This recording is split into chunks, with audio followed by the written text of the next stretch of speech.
আপনারা দেখছেন ST world news. আমরা চলি সময়ের সাথে।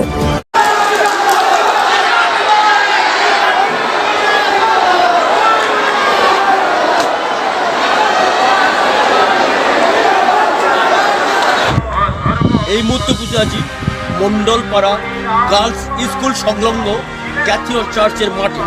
আজকে এই মাঠে উপস্থিত হয়েছেন তৃণমূল কংগ্রেসের সর্বভারতীয় নেতা অভিষেক বন্দ্যোপাধ্যায়।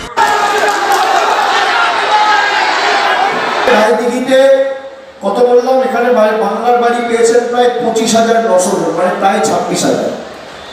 আমাদের সরকারের পঞ্চম প্রতিজ্ঞা, দলের প্রতিজ্ঞা, মামাটি মানুষের প্রতিজ্ঞা, বাংলা জুড়ে যত গরিব পরিবার রয়েছেন যাদের মাথার উপর সত্যি বাড়ির বা পাকা ছাদের প্রয়োজন, প্রকৃত প্রাপক যারা, কেন্দ্র সরকার টাকা দিক আর না দিক, যেভাবে 2 বছরে 32 লক্ষ পরিবারকে আমাদের সরকার বাড়ি দিয়েছে, আগামী 5 বছরের মধ্যে বাংলা জুড়ে যত গরিব পরিবার রয়েছে সবার মাথার উপর পাকা ছাদের ব্যবস্থা বাংলার বাড়িতে আমাদের সরকার।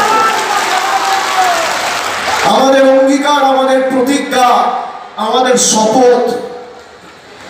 আর আমাদের ভোট তো শেষ দফায়, তার কারণ দক্ষিণ 24 পরগনার মানুষ বিজেপি আর বহিরাগতদের রফা দফা করতে জানে।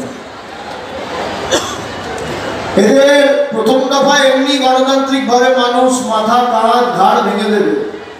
আমরা মেরুদণ্ড, কোমর, হাঁটু, হাত, পা যেটুকু অবশিষ্ট থাকবে ভেঙে বলো হরি হরি বল, বহিরাগতদের খাটে তোল বলে বঙ্গোপসাগরে বিসর্জন দিয়ে বাকিগুলোকে ভাসিয়ে বলেছেন যে আমি এই রায়দিঘির বিধানসভায় প্রত্যেকটা মানুষের জন্য আমি আছি এবং থাকব। আমি যা প্রতিশ্রুতি দিই সেই প্রতিশ্রুতি অক্ষরে অক্ষরে পালন করি। এই প্রতিশ্রুতিবদ্ধের মাধ্যমে তিনি দক্ষিণ 24 পরগনা জেলাকে একটা মহকুমার হিসাবে গড়ে তুলে বলে আশা প্রকাশ করছেন এবং করেছেন। তিনি যেমন হাবড়াকে সাজিয়েছেন, তেমনি হচ্ছে রায়দিঘি এবং মথুরাপুরকে সাজানো বলে আশা প্রকাশ করেছেন। আর আপনাদের কেন্দ্র সরকার কত চাকরি দিয়েছে।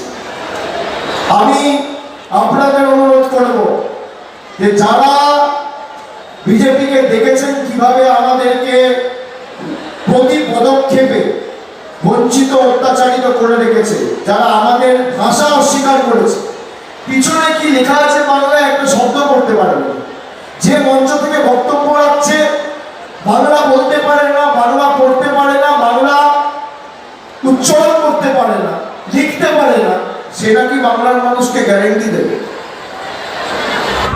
মণ্ডলপাড়া থেকে তপন কুমার দাসের রিপোর্ট, এসডি ওয়ার্ল্ড নিউজ। নতুন খবরের আপডেট পেতে আমাদের চ্যানেলটি সাবস্ক্রাইব করুন এবং বেল আইকনটি প্রেস করুন।